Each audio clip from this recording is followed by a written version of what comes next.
당신 맨날 집에서 뭐해? 일이라도 찾아보든가. 아내의 날카로운 목소리가 거실에 울렸습니다. 엄마 말이 맞아요. 아빠 없으면 더 편할 것 같아요. 아들도 거들었죠. 59세 최태수. 32년 건설회사 이사 출신.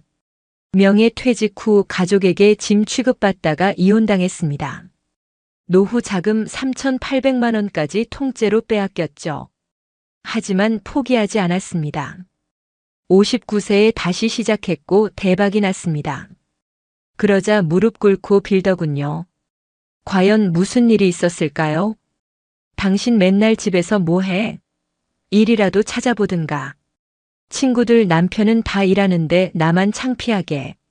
아내 정미란의 목소리가 거실에 날카롭게 울렸습니다.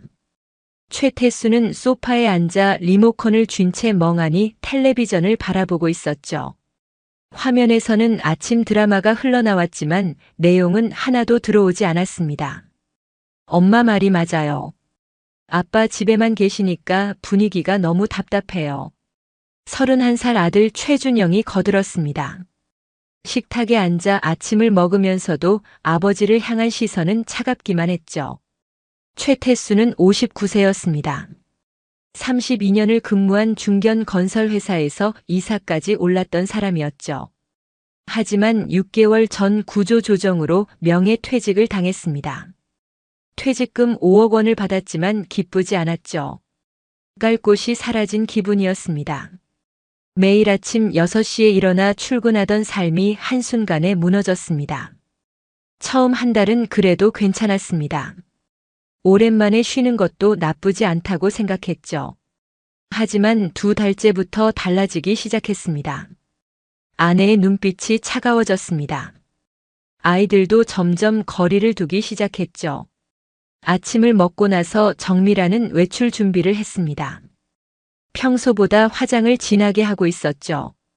어디 가세요? 최태수가 조심스럽게 물었습니다. 친구들이랑 점심 약속 있어. 당신은 집에서 쉬고 있어. 정미란의 대답은 짧고 차갑게 끝났습니다. 명품 가방을 들고 현관문을 나서는 뒷모습을 보며 최태수는 묘한 위화감을 느꼈죠. 예전에는 외출할 때마다 행선지를 자세히 알려주곤 했는데 말입니다. 거실에 혼자 남은 최태수는 창밖을 바라봤습니다. 11월 중순의 하늘은 잔뜩 흐려 있었죠. 곧 비가 올 것 같았습니다. 소파에서 일어나 부엌으로 갔습니다. 설거지를 하려고 했지만 이미 깨끗하게 정리되어 있었죠. 할 일이 없었습니다. 다시 거실로 돌아와 소파에 앉았습니다. 같은 자리, 같은 시간, 같은 일상이 반복되고 있었습니다. 점심시간이 되자 아들 최준영이 방에서 나왔습니다. 회사원이었지만 재택근무를 하는 날이었죠. 아빠, 점심은 알아서 드세요. 저는 배달시켜 먹을게요.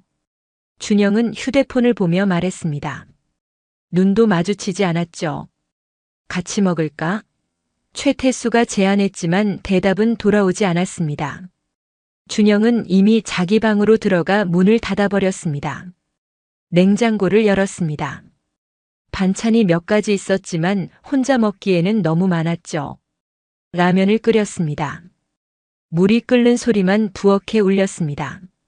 라면을 먹으면서도 맛이 없었습니다. 입에 들어가는 것 같지 않았죠. 예전에는 회사 구내식당에서 동료들과 함께 밥을 먹었습니다. 시끄럽고 분주했지만 외롭지 않았죠. 지금은 조용했지만 너무 외로웠습니다. 오후가 되자 딸 최지원이 학교에서 돌아왔습니다. 대학원생이었죠. 아빠 계세요? 지원이 현관에서 작게 물었습니다. 응, 여기 있어. 최태수가 대답했지만 지원은 거실로 오지 않았습니다. 바로 자기 방으로 들어가 버렸죠. 문 닫히는 소리가 들렸습니다. 또다시 혼자가 되었습니다. 저녁 6시가 되자 정미란이 돌아왔습니다. 볼이 붉어져 있었고 향수 냄새가 진했죠. 기분이 좋아 보였습니다. 어디 갔다 왔어요? 최태수가 물었습니다. 친구들이랑 백화점 갔다 왔어. 뭐 이것저것 구경하고. 정미라는 짧게 대답하고는 침실로 들어갔습니다. 손에는 쇼핑백이 여러 개 들려 있었죠. 명품 가방과 옷이었습니다. 어디서 나온 돈일까요? 퇴직금은 정미란이 관리하고 있었습니다. 노후 자금이라며 자기 명의 통장으로 옮겨 놓았죠. 저녁 식사 시간이었습니다. 네 식구가 식탁에 둘러앉았습니다. 하지만 대화는 없었죠. 각자 휴대폰을 보거나 밥만 먹었습니다.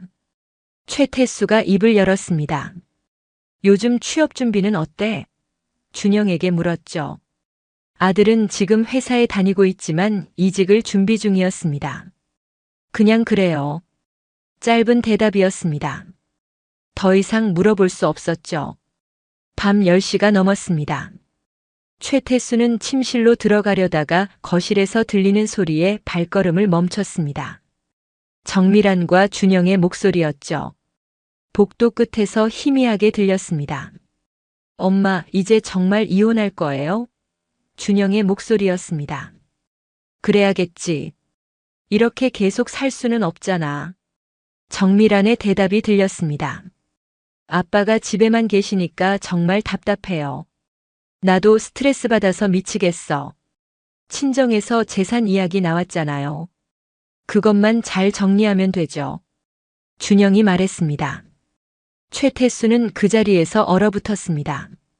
심장이 빠르게 뛰기 시작했죠. 숨소리가 거칠어졌습니다. 벽에 등을 기댄 채 계속 들었습니다. 아빠한테는 언제 말할 거예요? 준영이 물었습니다. 조만간. 변호사랑 상담 끝나면. 재산 분할도 내가 유리하게 할 수 있대. 정미란의 목소리는 차갑고 계산적이었습니다. 최태수는 조용히 침실로 들어갔습니다. 침대에 누웠지만 잠이 오지 않았죠. 천장을 바라봤습니다. 32년을 일했습니다. 한 번도 비리에 연루되지 않았죠. 승진 기회도 여러 번 포기했습니다. 지방 발령을 가면 아이들 교육에 지장이 있을까 봐였습니다. 모두 가족을 위해서였죠. 그런데 이제는 짐이 되어 있었습니다. 다음 날 아침이 밝았습니다. 최태수는 한숨도 자지 못한 채 식탁에 앉아 있었죠. 눈 밑에 다크서클이 짙게 내려앉았습니다. 정미란도 식탁에 앉아 있었습니다. 평소처럼 아무렇지 않은 표정이었죠. 어제 대화 들었어요. 최태수가 먼저 입을 열었습니다. 정미란의 얼굴이 굳어졌습니다. 젓가락을 쥔 손이 잠시 공중에서 멈췄죠. 한동안 침묵이 흘렀습니다. 벽시계의 초침 소리만 째각거렸죠. 30년을 함께 산 부부 사이에 이런 정적이 찾아올 줄은 몰랐습니다. 미안해. 그런 식으로 알게 하려던 건 아니었어. 정미란이 조용히 말했습니다. 그럼 어떻게 알게 하려고 했어요? 이혼 서류 들이밀면서 최태수의 목소리가 높아졌습니다. 알겠어요. 이혼합시다. 최태수가 단호하게 말했습니다. 정미란이 놀란 표정으로 쳐다봤죠. 재산 분할 이야기는 빨리 진행되었습니다. 정미란은 놀라운 제안을 했죠. 집도 자기 명의니까 가져가겠고 퇴직금 5억 중 4억 5천만 원은 자기가 갖겠다고 했습니다. 최태수에게는 5천만 원만 주겠다는 것이었죠. 순간 이상했지만 최태수는 아이들을 생각했습니다. 일주일 후 가정법원에 이혼 조정을 신청했습니다. 한 달 후 이혼 조정이 확정되었습니다. 법원 복도 벤치에 앉아 서류에 서명했죠. 손이 떨렸습니다. 30년의 세월이 한 번의 서명으로 끝나는 것이었습니다. 최태수 세 글자를 쓰는데 1분이 걸렸죠. 정미란도 서명을 마쳤습니다. 그녀의 손은 떨리지 않았습니다. 이혼 확정 3일 후 최태수는 월세 45만 원짜리 원룸으로 이사했습니다. 서울 외곽 구로구의 오래된 다세대 주택 3층이었죠. 엘리베이터도 없었습니다. 방 하나에 작은 부엌, 화장실이 전부였습니다. 32년을 일하고 30년을 함께 살았던 최태수에게 남은 공간이었죠. 짐을 정리하다가 서랍 깊숙이 넣어뒀던 통장들을 꺼냈습니다. 노후 자금으로 차곡차곡 모아둔 적금 통장 5개였죠. 최태수 명의로 된 것들이었습니다. 32년 동안 조금씩 모았던 돈이었습니다. 통장을 펼치는 순간 손이 멈췄습니다. 심장이 멈추는 것 같았죠. 모든 적금 통장에 빨간 해지 도장이 찍혀 있었습니다. 잔액은 전부 영원 3,800만 원이 증발했습니다. 어떻게 된 일인지 확인해야 했습니다. 최태수는 즉시 은행 지점으로 달려갔죠. 가까운 지점이 아니라 통장을 개설했던 본점으로 갔습니다. 버스를 2번 갈아타고 1시간을 걸려 도착했습니다. 창구 직원에게 통장을 내밀며 물었죠. 이게 언제 해지된 건가요? 제가 직접 온 적이 없는데요. 은행 직원이 컴퓨터를 확인하더니 답을 내놓았습니다. 4개월 전에 본인 명의로 해지되었다는 내용이었죠. 7월 23일 오후 2시 47분이라는 정확한 시간까지 알려주었습니다. 제가 직접 온 적이 없는데요. 저는 그날 집에 있었어요. 최태수가 말했습니다. 직원은 인감증명서와 도장이 있으면 본인 확인 후 처리 가능하다는 설명을 덧붙였죠. CCTV 확인을 요청했지만 4개월이 지나 이미 삭제되었다는 답변이었습니다. 그제야 모든 것이 명확해졌죠. 정밀한이 최태수의 인감도장을 몰래 사용한 것이었습니다. 4개월 전 그때가 바로 정밀한이 은행을 다녀온 날이었죠. 오후에 외출했다가 저녁에 돌아왔을 때 기분이 유독 좋아 보였던 그날 말입니다. 최태수는 은행을 나와 원룸 바닥에 주저앉았습니다. 다리에 힘이 풀렸죠. 벽에 등을 기대고 한참을 앉아 있었습니다. 배신당한 것도 모자라 노후 자금까지 빼앗겼습니다. 32년을 일해서 모은 돈이었죠. 한 푼 한 푼 아껴서 모았던 돈이었습니다. 그날부터 혼자 사는 일상이 시작되었습니다. 매일 아침 6시에 눈이 떴습니다. 32년간 몸에 밴 습관이었죠. 알람도 맞추지 않았는데 정확히 6시에 눈이 떴습니다. 하지만 더 이상 출근할 곳은 없었습니다. 세면대 거울에 비친 최태수의 얼굴은 늙어 보였습니다. 머리는 반백이 되었고 주름은 깊어졌죠. 59세 이제 늙은이였습니다. 아침은 간단했습니다. 편의점에서 산 삼각김밥 하나와 우유 하나, 가끔은 라면에 계란 하나였죠. 예전에 정밀한이 차려주던 아침 상과는 비교할 수 없었습니다. 혼자 먹는 밥이 이렇게 쓸쓸할 줄 몰랐죠. 식사 후에는 공원을 산책했습니다. 이것이 최태수의 하루 일과 중 가장 중요한 부분이 되었습니다. 원룸에서 15분 거리에 작은 근린 공원이 있었습니다. 공원 벤치에는 최태수처럼 나이든 분들이 몇 명 앉아 계셨죠. 대부분 혼자였습니다. 가끔 눈인사를 나누기도 했지만 깊은 대화를 나누지는 않았죠. 휴대폰이 울렸습니다. 며칠 만의 일이었죠. 화면을 보니 모르는 번호였습니다. 받아보니 텔레마케팅이었습니다.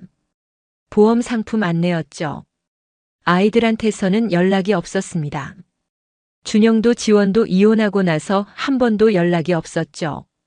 어느 날 오후 휴대폰에 문자가 왔습니다. 선화고등학교 81학번 동창회 준비위원회라고 되어 있었습니다. 40년 전 졸업한 고등학교였습니다. 12월 7일 토요일 오후 6시 강남 그랜드 호텔에서 동창회를 개최한다는 내용이었죠. 동창회에 마지막으로 간 게 언제였을까요? 7년 전쯤이었던 것 같습니다. 그때는 아직 회사에 다닐 때였고 정밀한과도 함께 갔었죠. 이제는 혼자 가야 했습니다. 하지만 한편으로는 가고 싶기도 했습니다. 너무 오래 사람들과 만나지 않았으니까요. 며칠을 고민한 끝에 최태수는 참석 의사를 전달했습니다. 동창회 당일이 되었습니다. 12월 7일 토요일 아침부터 마음이 어수선했습니다. 오전 10시부터 옷장을 열어 정장들을 꺼냈습니다. 남색 정장이 가장 무난해 보였죠. 셔츠는 흰색으로 골랐습니다. 넥타이를 고르는 데만 20분이 걸렸습니다. 결국 은회색 넥타이를 선택했습니다. 오후 5시 40분 그랜드 호텔에 도착했습니다. 20분 일찍 온 것이었죠. 높은 건물이 우뚝 솟아 있었습니다. 유리문을 밀고 들어서자 고급스러운 로비가 펼쳐졌습니다. 로비 소파에 앉아 동창들을 기다렸습니다. 하나 둘 사람들이 도착하기 시작했습니다. 김동수가 먼저 보였죠. 고등학교 때 반장을 했던 친구였습니다. 태수야 오랜만이다. 동수가 반갑게 손을 내밀었습니다. 동창회장으로 들어갔습니다. 엘리베이터를 타고 5층으로 올라갔죠. 호텔 연회장이 꽤 넓었습니다. 최태수는 가장자리 테이블을 골라 조용히 앉았습니다. 그때였습니다. 입구 쪽이 소란스러워졌습니다. 한 여성이 입구에 서 있었죠. 단정한 옷차림과 짧게 자른 귀민머리였습니다. 순간 심장이 멎을 뻔했습니다. 이소영이었습니다. 40년 만에 보는 그녀였습니다. 많이 변했지만 알아볼 수 있었죠. 소영도 주변을 둘러보다가 최태수와 눈이 마주쳤습니다. 그리고 다가왔습니다. 태수야, 정말 태수 맞지? 목소리도 그대로였습니다. 소영아, 정말 오랜만이야. 최태수가 대답했습니다. 소영이 최태수 옆자리에 앉았습니다. 은은한 향수 냄새가 났습니다. 갑자기 심장이 빠르게 뛰기 시작했죠. 그동안 어떻게 지냈어? 소영이 부드럽게 물어왔습니다. 최태수는 담담하게 대답했습니다. 건설회사에서 32년 일했고 지금은 퇴직했다고. 얼마 전에 이혼했다고도 말했죠. 소영도 자신의 이야기를 꺼냈습니다. 결혼해서 아들 하나를 키웠는데 남편은 5년 전 암으로 세상을 떠났다고 했죠. 동창회 프로그램이 진행되는 동안 최태수와 소영은 계속 대화를 나누었습니다. 소영이 장난스럽게 물어왔습니다. 혹시 고등학교 때 나 좋아했어? 갑작스러운 질문에 당황했습니다. 그랬었어. 근데 고백할 용기가 없었어. 최태수가 솔직하게 말했습니다. 소영이 조용히 말했죠. 나도 태수 좋아했었어. 40년 만에 듣는 고백이었습니다. 가슴이 두근거렸죠. 동창회가 끝나갈 무렵이었습니다. 소영이 최태수의 손을 가볍게 잡으며 말했죠. 태수야, 너무 우울해하지 말라는 위로였습니다. 소영이 따뜻하게 말했습니다. 태수가 가진 경험은 아직 끝난 게 아니라는 메시지였죠. 동창회가 끝나고 한강공원으로 향했습니다. 한강의 야경이 아름다웠죠.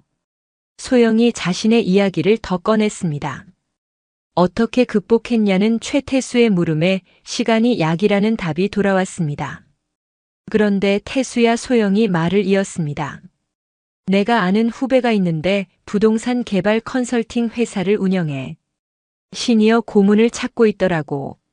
건설 쪽 경험이 있는 사람이 필요하대. 태수 생각이 났어. 소영의 제안이었습니다. 최태수는 망설여졌습니다. 정말 나 같은 사람을 원할까? 소영이 말했습니다.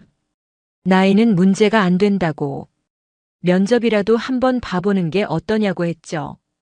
최태수와 소영은 연락처를 교환했습니다. 40년 만에 재회해서 이런 일이 일어날 줄은 몰랐죠. 헤어질 시간이 되었습니다. 소영이 다시 한번 약속했습니다. 연락할 거라고. 꼭 좋은 기회를 찾아주겠다고 했습니다. 40년 만에 재회한 첫사랑은 최태수에게 말했습니다. 아직 끝나지 않았다고. 동창회가 끝난 지 일주일이 지났습니다. 최태수는 매일 아침 휴대폰을 확인했죠. 혹시 이소영에게서 연락이 왔을까 하는 마음에서였습니다. 하지만 며칠 동안은 연락이 없었습니다. 원룸에서의 일상은 여전히 외로웠죠. 아침에 일어나 라면을 끓여 먹고 공원을 산책하고 저녁에는 편의점 도시락을 먹었습니다. 똑같은 하루가 반복되었습니다. 그러던 어느 날 오후 휴대폰이 울렸습니다. 화면에 이소영이라는 이름이 떴죠. 손이 떨렸습니다. 심호흡을 하고 전화를 받았습니다. 여보세요? 최태수가 말했습니다. 태수야, 나 소영이야, 잘 지냈어? 반가운 목소리가 들려왔습니다. 일주일 만에 듣는 소영의 목소리였죠. 따뜻했습니다. 나도 잘 지냈어. 최태수가 대답했습니다. 소영이 본론을 꺼냈습니다. 시간 있으면 만날 수 있어? 할 말이 있어. 언제든지 괜찮아. 언제가 좋을까? 최태수가 물었죠. 소영이 시간과 장소를 제안했습니다. 내일 오후 2시 강남역 근처 카페라는 내용이었습니다. 좋아, 그럼 거기서 보자. 최태수가 대답했습니다. 전화를 끊고 나니 마음이 설렜습니다. 동시에 긴장도 되었죠. 무슨 할 말이 있다는 걸까요? 최태수는 옷을 갈아입고 외출 준비를 했습니다. 거울을 보며 머리를 다듬었습니다. 면도도 깨끗하게 했죠. 다음 날 오후 2시 약속한 카페에 도착했습니다. 커피 앤 북스라는 간판이 보였죠. 조용한 분위기의 카페였습니다. 문을 열고 들어서자 은은한 재즈 음악이 흘러나왔습니다. 소영이 이미 와서 기다리고 있었습니다. 창가 자리에 앉아 있었죠. 일주일 만에 보는 그녀는 동창회 때보다 더 편안해 보였습니다. 평상복 차림이었지만 단정했죠. 베이지색 니트에 청바지를 입고 있었습니다. 태수야, 여기 앉아. 소영이 말했습니다. 최태수는 그녀 맞은편에 앉았죠. 커피를 주문했습니다. 아메리카노 한 잔이면 충분했습니다. 소영은 카페라테를 마시고 있었죠. 소영이 미소를 지으며 말문을 열었습니다. 태수한테 좋은 소식이 있을 것 같아서 연락했다는 내용이었습니다. 눈이 반짝였죠. 무슨 소식? 최태수가 물었습니다. 소영이 설명을 시작했죠. 자기가 아는 후배가 부동산 개발 컨설팅 회사를 운영하고 있다는 이야기였습니다. 경험 많은 시니어가 필요하다는 내용도 함께 전했습니다. 그래서 태수가 생각났다고 했죠. 어떤 일을 하는 건데? 최태수가 되물었습니다. 소영의 설명이 이어졌습니다. 재개발 프로젝트를 관리하고 토지 보상 협상을 하고 건축 허가 자문을 하는 일이라고 했죠.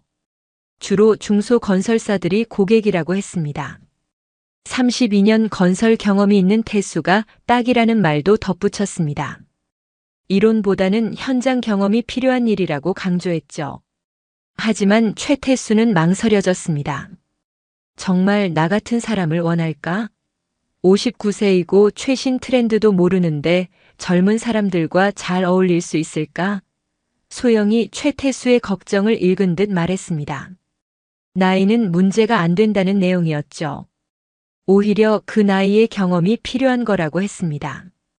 대표가 48세인데 시니어를 존중하는 사람이라고 했죠.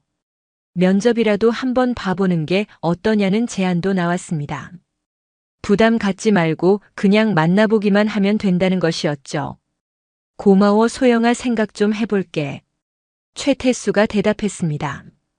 소영이 부담 갖지 말라고 위로했습니다. 일단 만나보기만 하면 된다는 말이었죠. 카페를 나서면서 최태수는 복잡한 심정이었습니다. 새로운 기회였습니다.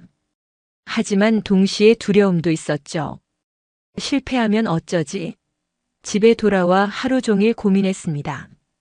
소파에 앉아 천장을 바라봤죠. 저녁을 먹고도 계속 고민했습니다. 밤이 되었습니다. 11시가 넘었죠. 최태수는 이소영에게 전화를 걸었습니다. 망설이다가 결심했죠. 소영이 받자마자 물어왔습니다. 어떻게 생각해봤냐는 질문이었습니다. 하고 싶긴 한데 걱정이 돼. 정말 내가 할 수 있을까? 최태수가 말했습니다. 소영의 격려가 이어졌습니다. 실패해도 괜찮다는 내용이었죠. 해보고 안 되면 그만두면 되는 거라고 했습니다. 태수, 내가 잘할 수 있다는 확신도 함께 전해왔습니다. 32년 경력이면 충분하다고 했죠. 그 말에 용기가 났습니다. 맞아, 해보고 안 되면 그만두면 되는 거지. 최태수가 말했습니다. 다음 날 아침 최태수는 이소영에게 문자를 보냈습니다. 면접 보고 싶어 소개해 줄 수 있을까? 소영의 답장이 바로 왔습니다. 좋은 결정이라는 내용과 함께 회사 정보가 담긴 문자였습니다. 대표 이름도 알려주었죠. 한강 부동산 개발 컨설팅이라는 회사명이었습니다. 대표는 김준성 48세였습니다. 직원은 12명 정도였고 위치는 강남구 테헤란로였죠. 면접 일정은 모레 오후 3시였습니다. 최태수는 이력서를 작성하기 시작했습니다. 노트북을 켜고 한글 프로그램을 열었습니다. 32년간의 건설 경력을 정리했죠. 입사 연도부터 퇴직까지 이사까지 올라간 경력 한 번도 비리에 연루되지 않았던 깨끗한 이력을 적었습니다. 이력서를 완성하는데 4시간이 걸렸습니다. 사진도 새로 찍어야 했죠. 근처 사진관에 가서 증명사진을 찍었습니다. 25,000원이었습니다. 정장을 다림질했습니다. 남색 정장이 주름 없이 펴졌죠. 넥타이도 준비했습니다. 은회색 넥타이가 가장 단정해 보였습니다. 거울 앞에서 예상 질문에 대한 답변을 연습했습니다. 왜 이 나이에 다시 일하려 하십니까? 경험을 나누고 싶어서입니다. 32년 동안 쌓은 현장 노하우를 전달하고 싶습니다. 젊은 직원들과 잘 어울릴 수 있습니까? 배우는 자세로 임하겠습니다. 나이와 상관없이 배울 점은 배우고 전할 점은 전하고 싶습니다. 밤이 깊었지만 잠이 오지 않았습니다.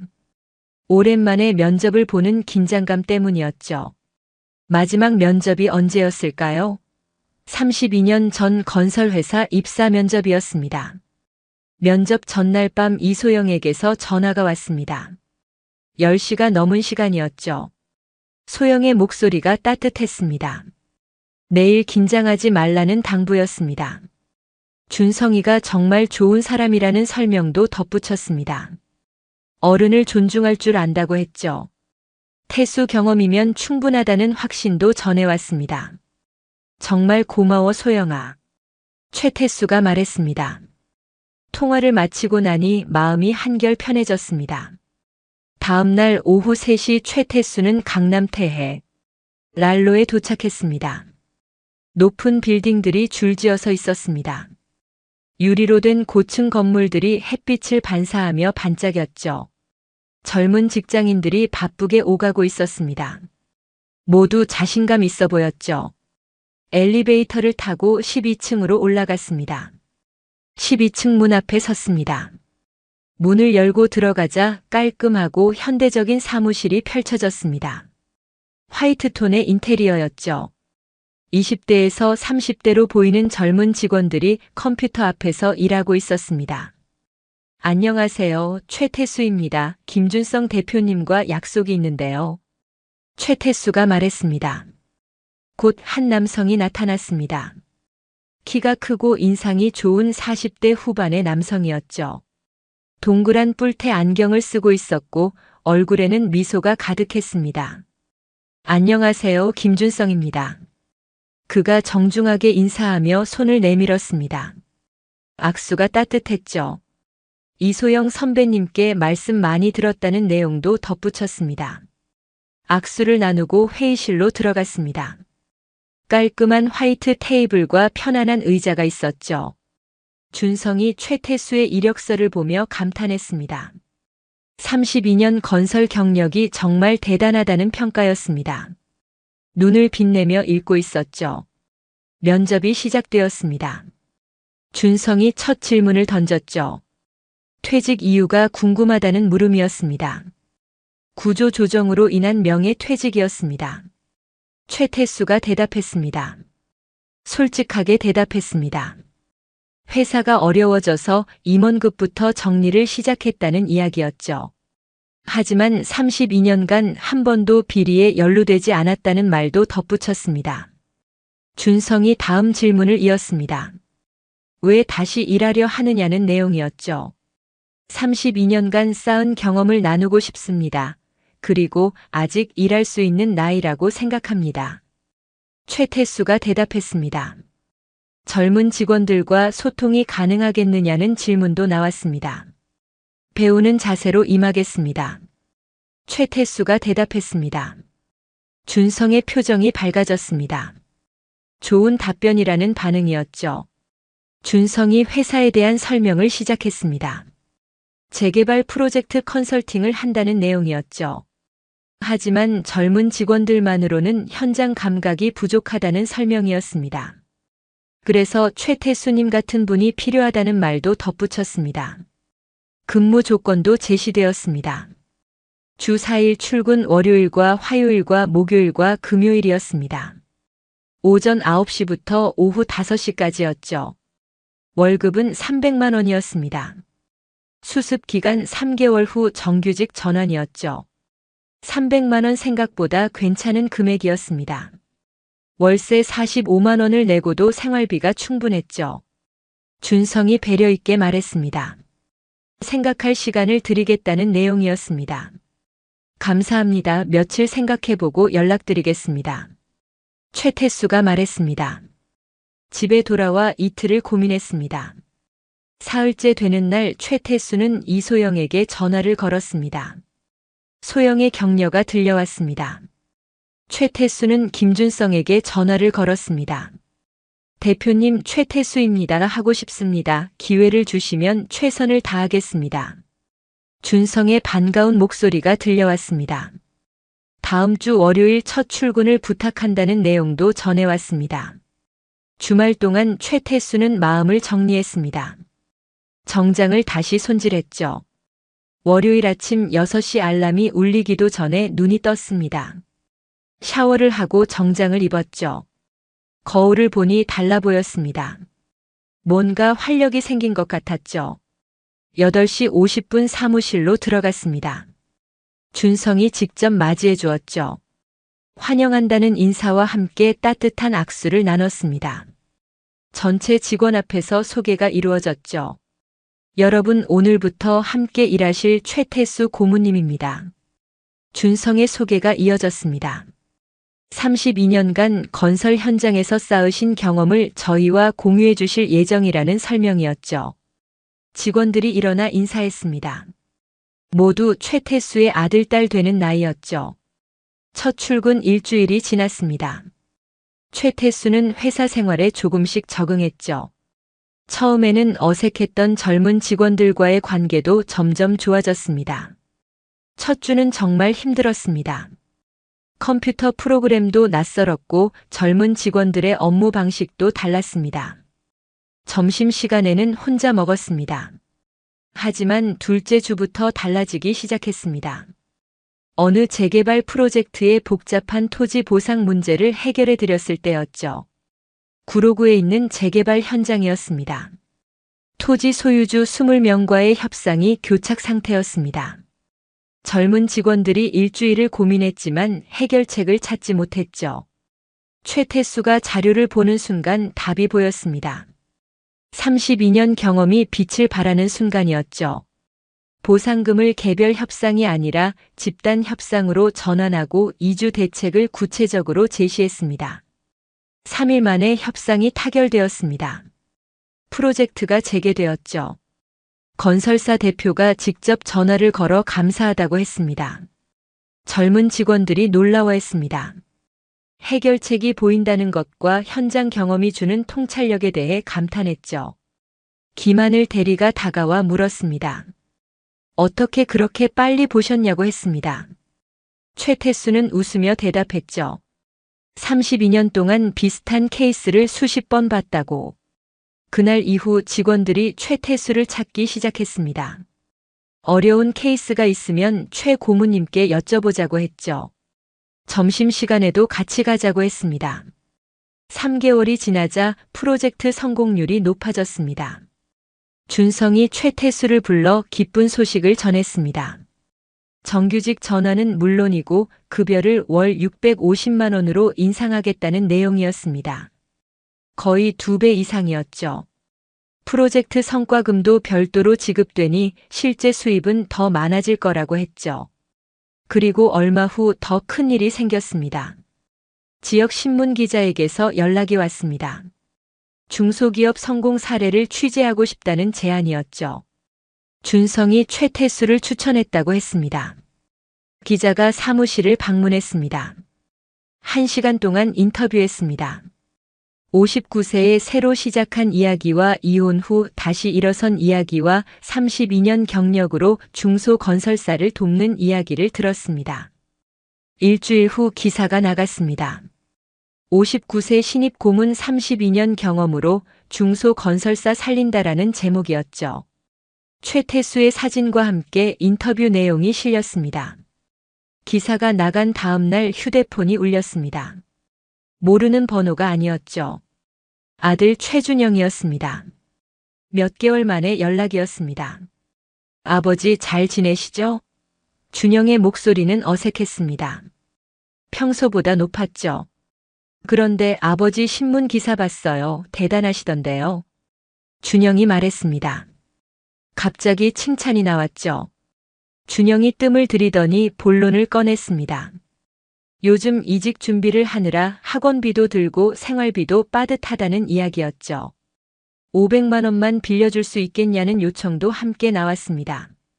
이직하면 갚겠다는 약속도 덧붙였죠. 최태수는 말없이 휴대폰을 귀에 댄 채 서 있었습니다. 생각해보고 연락할게. 최태수가 짧게 대답하고 전화를 끊었습니다. 손이 떨렸죠. 같은 날 저녁 이번에는 정미란에게서 카톡이 왔습니다. 몇 개월 만에 연락이었죠. 태수 씨 기사 잘 봤어요. 잘 지내는 것 같아서 다행이에요. 시간 되면 차 한 잔 어때요?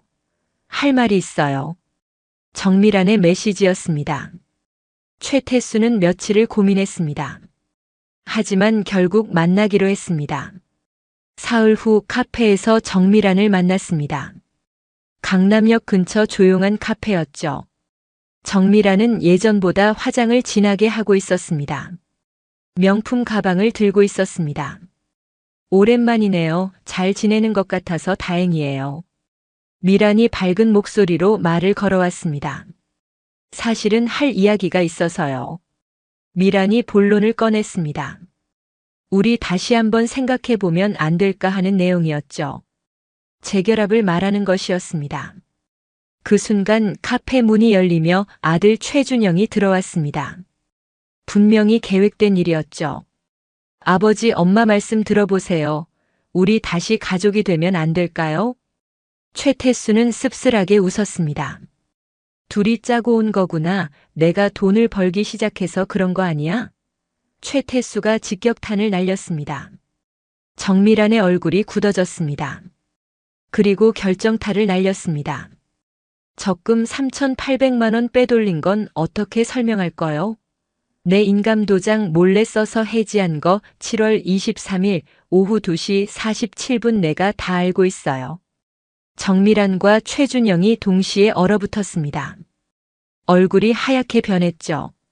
최태수는 자리에서 일어났습니다. 다시는 연락하지 마세요. 나는 이제 당신들 없이도 잘 살아요. 최태수가 말하고 뒤돌아보지 않고 카페를 나섰습니다. 그날 저녁 회사로 돌아온 최태수는 책상에 앉아 있었습니다. 직원들은 대부분 퇴근한 후였죠. 준성만 남아서 야근을 하고 있었습니다. 준성이 최태수에게 다가왔습니다. 고모님 괜찮으세요? 표정이 안 좋아 보이시는데. 준성이 걱정스러운 목소리로 물었습니다. 괜찮아요. 그냥 좀 생각할 게 있어서요. 최태수가 대답했습니다. 그날 밤 이소영에게 전화를 걸었습니다. 하루 있었던 일을 이야기했습니다. 목소리가 떨렸죠. 소영의 목소리가 단호했습니다. 잘했다는 평가였죠. 태수가 잘못한 게 하나도 없다는 말도 덧붙였습니다. 흔들리지 말라고 했습니다. 진짜 가족이라면 힘들 때도 곁에 있었어야 한다는 말이 가슴에 와닿았죠. 고마워 소영아, 내가 있어서 정말 다행이야. 최태수가 말했습니다. 통화를 마치고 거울을 봤습니다. 1년 전과는 완전히 다른 얼굴이었죠. 더 이상 흔들리지 않는 사람의 얼굴이었습니다. 최태수는 그들에게 더 이상 휘둘리지 않기로 했습니다. 하지만 그들의 복수는 예상치 못한 방식으로 돌아왔습니다. 카페에서의 대면이 있고 일주일이 지났습니다. 평소처럼 출근해서 일을 하고 있었습니다. 목요일 오전이었죠. 12월 말에 날씨는 쌀쌀했습니다. 그날 오전 10시 김준성이 심각한 표정으로 최태수를 불렀습니다. 회의실로 오라고 했죠. 고모님 급한 일이 생겼습니다. 준성의 목소리가 평소와 달랐습니다. 긴장되어 있었죠. 무슨 일인가요? 최태수가 물었습니다. 주말에 고발이 들어왔습니다. 준성이 말했습니다. 저희 회사가 컨설팅 과정에서 부정한 방법을 사용했다는 내용입니다. 건설산업기본법 위반으로 국토교통부에 직접 들어간 고발입니다. 고발이라니 갑작스러운 일이었습니다. 머리가 하얘졌죠. 누가 고발을 했습니까? 무슨 내용인가요? 최태수가 물었습니다. 준성이 서류를 보여주며 설명했습니다. 익명으로 들어왔는데 내용을 보면 저희 내부 사정을 너무 자세히 알고 있다는 이야기였죠. 고발 내용에는 충격적인 주장들이 담겨 있었습니다.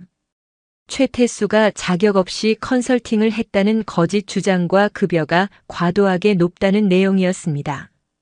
650만 원이 정당하지 않다는 주장이었죠. 고발 내용의 절반 이상이 최태수와 관련된 것들이었습니다. 최태수의 이름이 15번 이상 언급되어 있었죠. 이건 사실이 아닙니다. 제가 자격이 없다니요. 32년 경력이 있잖아요. 최태수가 말했습니다. 준성이 최태수의 어깨에 손을 올렸습니다.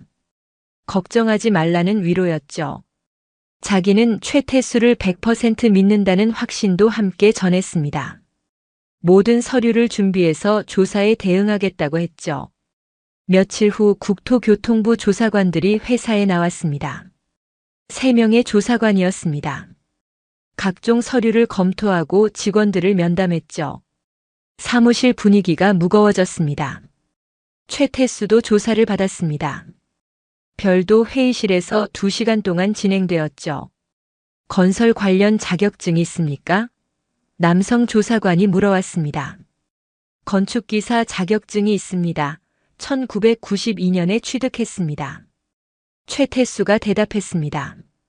지갑에서 자격증을 꺼내 보여줬죠. 조사관이 꼼꼼히 확인했습니다. 급여가 650만 원인데 이게 적정한 수준이라고 생각하십니까? 여성 조사관이 물어왔습니다. 제가 기여한 성과에 비하면 적정하다고 생각합니다. 오히려 적은 편입니다. 최태수가 대답했습니다. 구체적으로 어떤 성과를 내셨는지 설명해 주십시오. 조사관이 말했습니다. 최태수는 지난 몇 달 동안 담당했던 프로젝트들을 설명했습니다. 고객사의 만족도 평가서도 제시했습니다. 일주일간 조사가 진행되었습니다. 그동안 최태수는 담담히 응했습니다. 떳떳했죠. 하지만 밤에는 잠이 오지 않았습니다. 억울했죠. 32년 동안 청렴하게 살았는데 왜 이런 일을 당해야 하는 걸까요? 조사 중에 이소영이 큰 도움을 주었습니다. 소영이 변호사 친구를 소개해줬죠. 45세 남성 변호사였습니다. 법률 자문을 받을 수 있었죠. 변호사가 고발 문서를 분석했습니다. A사 용지 20장 분량이었죠. 법률 용어 사용으로 볼 때 전문가가 개입한 것이 확실하다는 판단이었습니다. 건설산업기본법 위반과 선관주의 의무 위반 같은 법률 용어가 가득했습니다. 변호사가 더 조사를 진행했습니다. 추적 결과가 나왔죠. 정미란의 오빠가 변호사였는데 그가 이번 고발에 관여한 것으로 밝혀졌습니다. 고발 문서의 문체가 그 변호사의 다른 문서와 유사했죠. 정미란이 의뢰한 것이었습니다. 개인적 원한에서 시작된 일이었죠. 조사가 마무리되었습니다. 이틀 후 결과가 나왔죠. 조사관이 최종 결과를 발표했습니다. 최태수 씨는 결백하다는 내용이었습니다. 모든 서류가 합법적이고 자격증도 정확하고 급여도 성과에 비해 적정하다고 했죠. 고발 내용 중 사실인 것이 하나도 없다고 했습니다.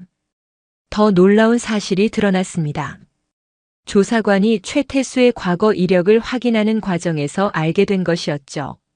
최태수는 32년 동안 한 번도 징계를 받지 않은 모범 직원이었습니다. 조사관이 평가를 덧붙였습니다. 청렴한 건설인의 모범 사례라는 말이었죠. 언론에서도 다시 주목했습니다. 이번에는 더 큰 기사가 나갔습니다. 59세 재기 성공했더니 익명 고발당해 하지만 결백 판명이라는 제목이었죠. 위기는 오히려 최태수를 영웅으로 만들었습니다. 댓글이 수백 개 달렸습니다. 대부분 응원이었죠. 회사로 격려 전화가 쏟아졌습니다. 준성이 웃으며 말했죠. 이번 일로 오히려 회사 평판이 올라갔다고. 투명 경영을 실천하는 회사라는 이미지가 생겼다고 했습니다. 프로젝트 의뢰가 3배로 늘었습니다. 조사가 한창 진행되던 어느 날 딸 최지원에게서 전화가 왔습니다. 1년 만에 연락이었죠. 이혼 후 처음이었습니다. 금요일 오후 5시였습니다. 아빠, 저 지원이에요. 지원의 목소리가 떨리고 있었습니다.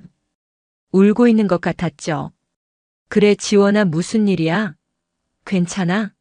최태수가 물었습니다. 아빠, 꼭 만나야 해요. 고백 말씀드려야 할 게 있어요. 정말 중요한 거예요. 지원의 간곡한 부탁이 이어졌습니다. 목소리가 절박했죠. 그래, 어디서 볼까? 최태수가 물었습니다. 홍대 근처 조용한 카페를 알려왔습니다. 최태수는 즉시 그곳으로 향했죠. 카페에 도착하자 지원이 구석자리에 앉아 있었습니다. 딸의 눈가가 붉게 부어 있었습니다. 이미 많이 울었던 것 같았죠. 지원아. 최태수가 불렀습니다. 지원이 최태수를 보자마자 눈물을 글썽였습니다. 아빠, 정말 미안해요. 진작 말씀드렸어야 했는데 너무 무서워서. 지원이 말했습니다. 무슨 말인지 천천히 해봐. 아빠가 다 들어줄게. 최태수가 말했습니다. 지원이 숨을 깊게 들이마시며 입을 열었습니다. 엄마가 7년 전부터 다른 남자와 관계를 맺어왔다는 폭로였습니다. 목소리가 떨렸죠. 뭐라고? 최태수가 물었습니다. 순간 머릿속이 하얘졌습니다. 지원이 떨리는 손으로 휴대폰을 꺼냈습니다. 증거가 있다는 설명이었죠. 제가 우연히 엄마 휴대폰을 봤어요. 작년 가을이었어요. 휴대폰 화면에는 스크린샷들이 저장되어 있었습니다. 수십 장이었죠. 정밀한과 누군가의 대화 내용이었습니다. 오빠라고 저장된 번호였습니다. 하지만 대화 내용은 오빠가 아니었죠. 7년치의 기록들이었습니다. 2018년부터 시작된 대화들이었죠. 지원이 계속 설명을 이었습니다. 이혼도 계획된 것이었다는 내용이었죠. 적금을 빼돌린 이유도 그 남자와 새 출발 자금을 마련하기 위해서였다고 했습니다. 화면을 넘기며 전세 계약서 사진도 보여주었습니다. 계약자 명의는 정밀한이었죠. 최태수가 평생 모은 돈으로 계약한 집이었습니다. 상대가 누구야? 최태수가 물었습니다. 목소리가 떨렸죠. 지원이 조심스럽게 답했습니다. 아빠, 회사 후배분이라는 내용이었습니다. 건설회사 과장이었죠. 최태수보다 10년 후배였습니다. 이름까지 말해주었습니다. 그 사람이었죠. 최태수가 실무를 가르쳐줬던 후배였습니다. 7년. 7년 동안 긴 세월이었습니다. 7년 동안 최태수는 아무것도 몰랐습니다. 엄마는 지금 그 사람이랑 재혼 준비 중이에요. 지원이 말했습니다. 너는 왜 이제야 말하는 거야?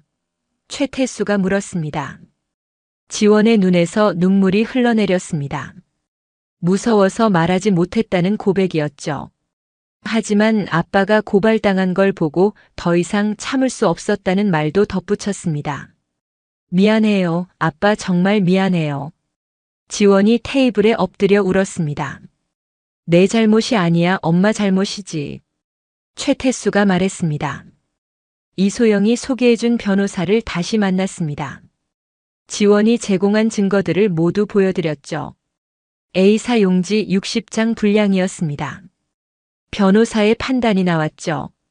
증거가 충분하다는 평가였습니다. 고소장을 제출했습니다.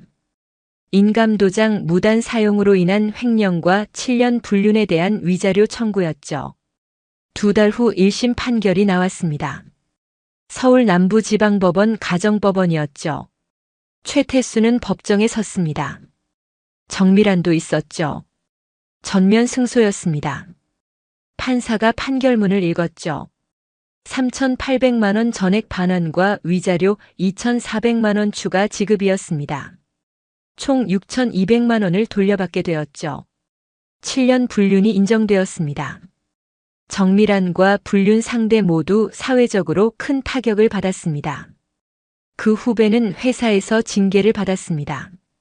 정직 6개월과 승진 탈락이었죠. 회사에서도 좋은 일이 계속되었습니다. 조사 결과와 법정 승소로 오히려 회사 평판이 상승했죠. 프로젝트 의뢰가 3배로 늘었습니다. 준성이 최태수를 불러 제안했죠.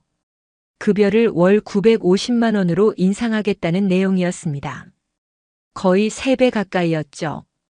회사 지분 5%도 제공하겠다는 파격적인 제안도 함께 나왔습니다. 공동대표가 되어달라고 했죠. 최태수는 감격했습니다. 59세에 이런 제안을 받을 줄이야. 한 달 후 지역건설협회에서 공로상을 받았습니다.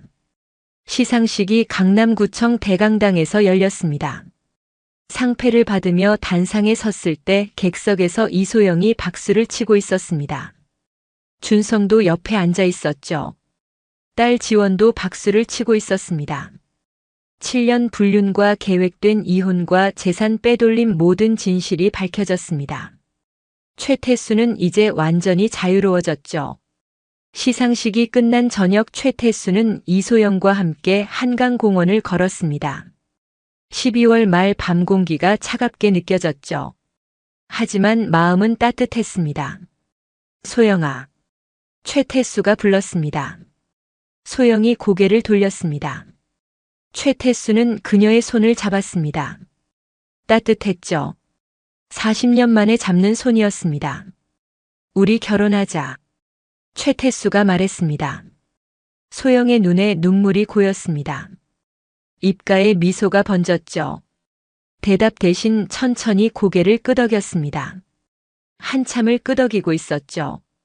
한강공원을 걷는 두 사람의 뒷모습이 야경 속에 스며들었습니다. 3개월 후 소박한 결혼식을 올렸습니다. 3월 중순 따뜻한 봄날이었죠. 작은 웨딩홀에서 60명 정도가 참석했습니다. 최태수는 회색 정장을 입고 있었습니다.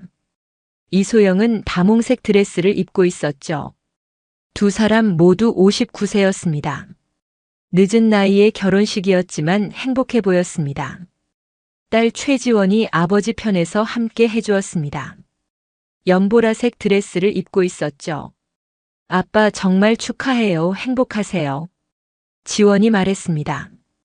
이소영의 아들도 미국에서 돌아와 축하해 주었죠. 회사 동료들이 모두 참석했습니다. 김준성이 축사를 했죠. 새로운 시작을 응원한다는 말이었습니다.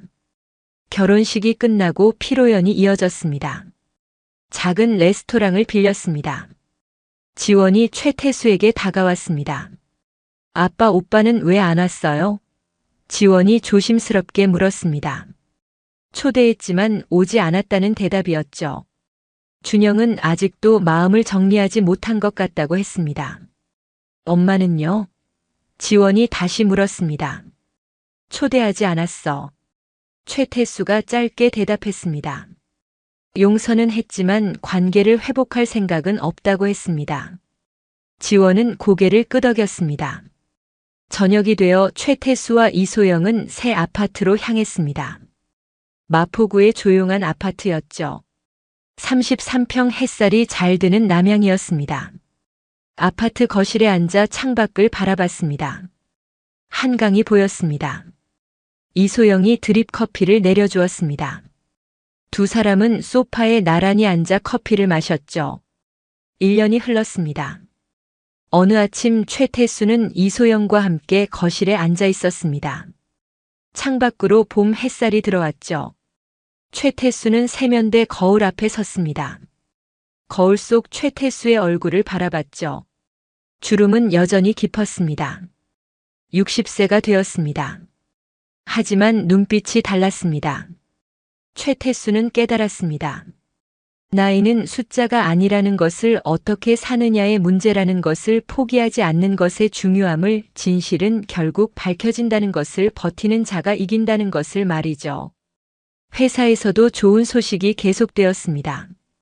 준성과 함께 공동대표로 일하며 회사는 더욱 성장했죠. 어느 날 오후 준성이 최태수를 불렀습니다. 좋은 소식이 있습니다.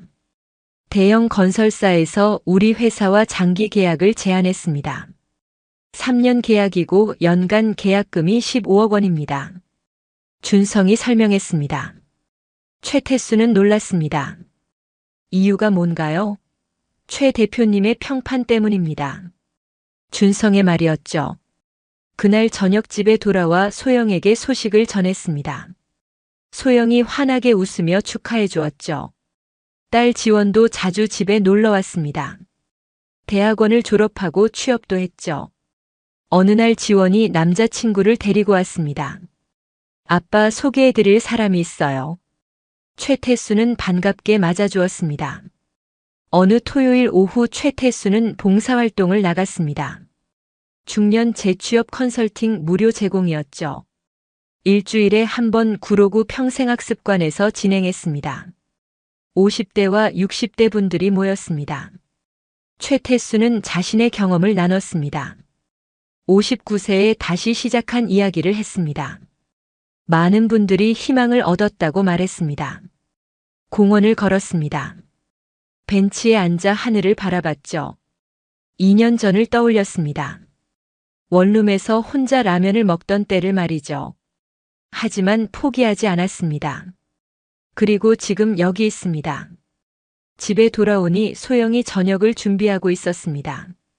식탁에 마주 앉아 저녁을 먹었습니다. 밤이 되어 침대에 누웠습니다. 소영이 옆에서 책을 읽고 있었죠. 최태수는 조용히 말했습니다. 고마워 소영아, 내가 없었으면 여기까지 오지 못했을 거야. 소영이 책을 내려놓고 최태수를 바라봤습니다. 나도 고마워 태수야, 40년 만에 다시 만난 게 기적 같아. 두 사람은 손을 맞잡고 잠들었습니다. 60세의 새로운 인생이 계속되고 있었습니다. 아직 끝나지 않았죠. 오히려 시작이었습니다. 최태수는 깨달았습니다. 나이는 정말 숫자에 불과하다는 것을, 중요한 건 어떻게 살아가느냐라는 것을, 진실은 결국 밝혀진다는 것을, 그리고 무엇보다 포기하지 않고 버티는 자가 결국 이긴다는 것을 말이죠.